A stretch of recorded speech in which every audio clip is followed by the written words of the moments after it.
I'm Dennis Hemley. I'm the director of the film Bold Native.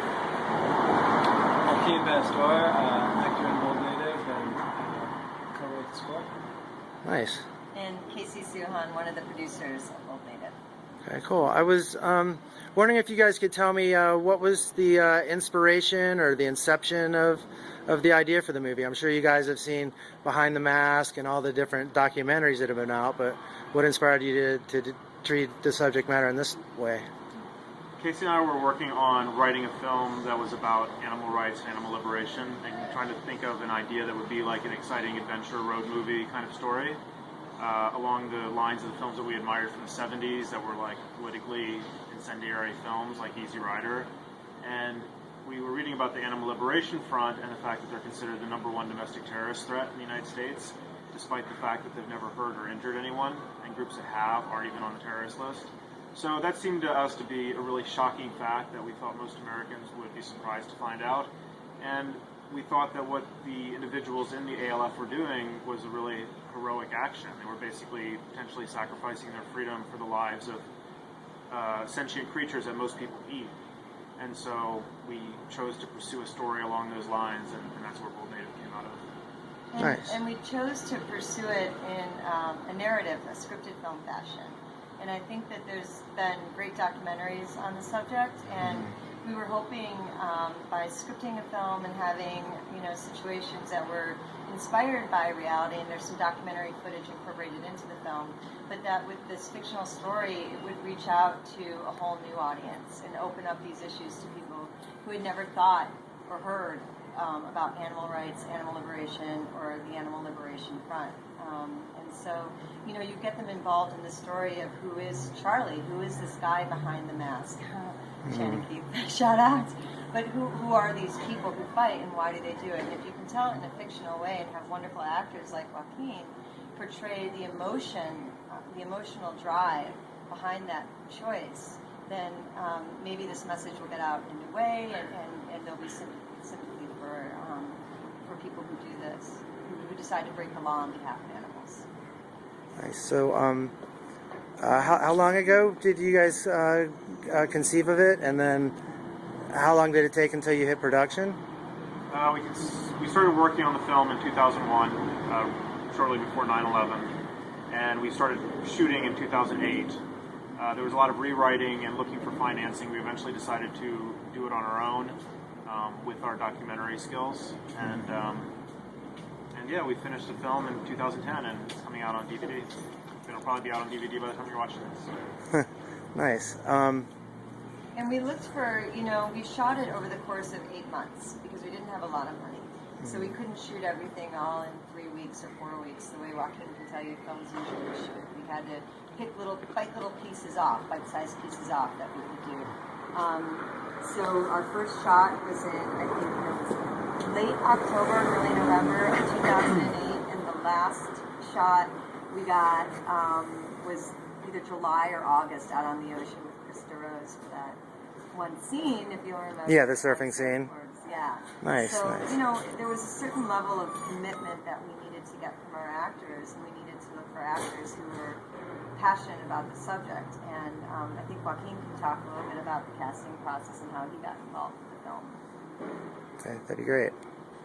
Sure. I actually read the script first. My girlfriend at the time, who I was living with, Sheila Band, who actually ended up being the first person cast in the film, had gotten the script and was going out for the role of Sonia.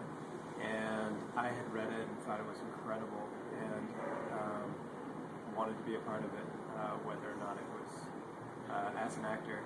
And I ended up submitting something while I was in Chicago by video. And that was enough of a placeholder to sort of get my foot in the door and face in the room, and the rest is history. Well, I think when Joaquin and any actor came in, it wasn't like, oh, just read this scene and are you a good actor? It was like, all right, sit down, we're going to try to talk you out of doing this. Because it's going to be hard, and it's going to take a long time, and you can't change your haircut. And we're going to keep your clothes. We had all of your clothes for like 8 freaking months. Yeah. I mean, Luckily- we interviewed you essentially. Yeah, It was like, so absolutely, what book, absolutely. are you vegetarian? What book have you read? You know, are you vegan? Where do you stand on these issues? Because we wanted them to know. Absolutely. And at that point, I'd only been vegetarian for 3.5 years. And actually went vegan after we started production.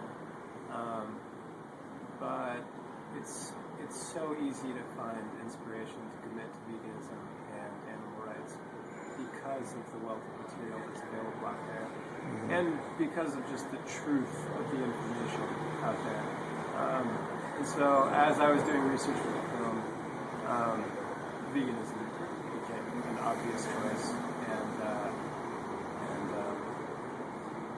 it was probably the best catering of any job I've had. You weren't successful talking about it. Awesome. Yeah, Thankfully.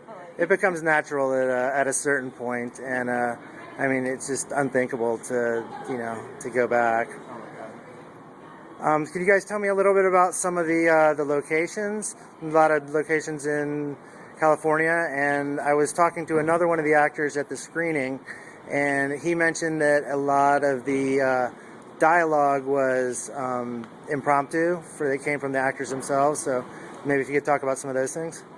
We shot Old Native all around California. We shot mostly in Southern California. We're based in Los Angeles. But we also shot up in San Francisco and various places in between. And we relied a lot on people who were interested in the idea of animal rights to help us out with locations and be generous in donating locations. And then also we relied on the ingenuity of our producers, Casey and Ray Pat, to get us into places. Because we didn't have money necessarily to pay for them, sometimes we would shoot in places when they were open. So it was really like a documentary style shoot. We would go in and we would incorporate the life of the place into the scene. And we embraced that as well with our actors. You know, we tried to have them bring themselves to the movie and improv a lot of stuff and really keep it alive and treat it as something that we didn't know exactly how it was going to turn out. But we made sure we put together a team of people that were all like on the same page about the ideas that, what they brought to it created something that was greater than the sum of its parts. Yeah, I think that's really true. I think this film is definitely greater than the sum of its parts, and that's due to the actors. It's due to, I think we went through like a dozen interns at Open Road Films who came out and worked for free and helped out, and all the people who gave us locations and props and snow chains when we shot up in Big Bear, like goofy stuff like that you wouldn't think. It cost, $400 to buy snow chains for all the vehicles that we needed people to carpool in to get up to Big Bear, and instead we just sent out an email and need snow chains. You'll get them back maybe. Maybe. I think everybody except one got them back. I still don't know who those belong to. So if you were involved with the film and you're missing your snow chains, give me a call. You know my number. But it was all that energy, and people were coming in and giving us these things, I think, because of the power of the message, like Joaquin said, the truth of the message. So when you have that kind of momentum and passion behind a project, at the end of the day, when it's done and edited, you sit back and you think, it's kind of unreal to think that you had anything to do with it, because it's morphed into something that it's its own thing, and it doesn't belong here anymore. It belongs to all these people. It's really cool. I was wondering a little bit about some of the personal touch in the movie, in the sense that I guess maybe I was expecting a little more of the technicalities of, okay, this is breaking in, this is taking an animal, there's the 35 actions, and and it really was more about family and friends and so forth. And I'm sort of wondering what led to that sort of decision. Well, in his speech after the film in San Francisco, Jay Conroy said, I think quite appropriately, the film is neither a how-to manual nor a history lesson. Like, it isn't a procedural about how to do animal liberation. I mean, there's some aspects of that in there in terms of like just being realistic, but the film is really a philosophical film about why animal liberation. And not necessarily why in an intellectual manner, but the passion that drives people towards it. And I think the forces that support and conflict with that. And so it's kind of in the realm to me like of something like The Fountainhead, which is not about architecture. Architecture is the world in which it plays in order to talk about philosophy. And so this plays within the world of the Animal Liberation Front and actions, all these sorts of things, to talk about the philosophy of how we interact with non-human animals. And so it's much more concerned with that than it is with procedural technicalities. And I think that that's a choice that we made because it's what we're interested in, and also from a technical standpoint, you need a lot of money to pull off a procedural thing. For us, like the ideas are free, and there's something that are really lacking from a lot of cinema these days. You know what I mean? And so I was like, let's do that instead because it's unique and it's interesting to us. Cool. So you've been screening the movie around. The one at the Red Vic seemed like it went pretty well. Got a rousing reception. Today you were at a farm sanctuary. Can you tell me a little about that? Or we went up to Farm Sanctuary in Orland to help volunteer. Farm sanctuaries. We always say that the most important research we did on this movie was actually going to farm sanctuaries and just being around animals, because you can research all those technical details of what happens in an animal liberation action, but the real thing that's interesting is really understanding that emotional connection that people form to non-human animals when they encounter them in their natural environment, not in an environment where they're stressed and unhappy and scared. And you talk to people that work in factory farms and they talk about pigs as being dangerous. You have to cut their teeth, you have to stay away from them, oh my God, don't get too close.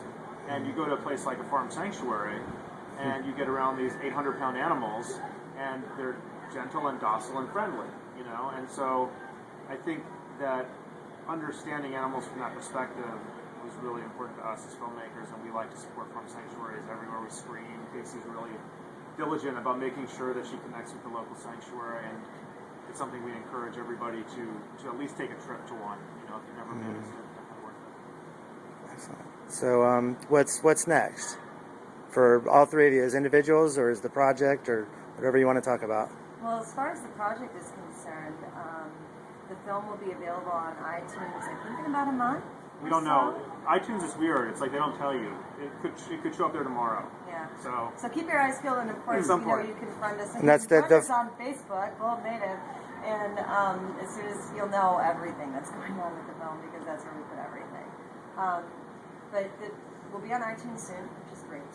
I think platform for this film, and the DVD will be available next week. As a matter of fact, we're having a DVD release party in Los Angeles on November 27th, the Saturday after for Free Friday. Nice. We'll be doing some actions we'll be working with local groups in Los Angeles to do some actions on Friday. And anybody who comes to the action on Friday gets to go to the DVD release party for free. And anybody who goes to the DVD release party gets to choose the cost of their ticket towards the purchase of a Bold Native coupon. So if you're in LA, you should come. It'll be really fun. And Joaquin's band will be playing along with the film. Nice. And if this is in the future, then that you can get the DVD right now on boldnative.com. Yeah. And, in addition to that, we are continuing to plan and do screenings. I think the world of film is changing. It's not like you do a theatrical and then you do your DVD and then you do your cable. It's a different world right now. I was thinking about it in terms of like underground music.